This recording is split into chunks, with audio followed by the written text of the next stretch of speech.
सत्यानन्दचिदात्मने सर्वान्तरात्मने श्रीमद् वेङ्कटेशाय मङ्गलम्। स्वतः सर्वविदे सर्वशक्तये सर्वशेषिणे सुलभाय सुशीलाय वेङ्कटेशाय मङ्गलम्। परस्मै ब्रह्मणे पूर्णकामाय परमात्मने प्रयुञ्जे परतत्त्वाय वेङ्कटेशाय मङ्गलम्।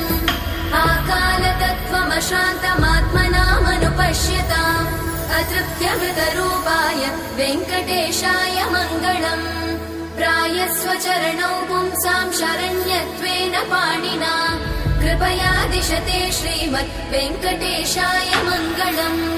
दयामृततरङ्गिण्यास्तरङ्गैरिव शीतलै अपाङ्गैः सिञ्चते विश्वं वेङ्कटेशाय मङ्गलम्। स्रग्भूषाम्बर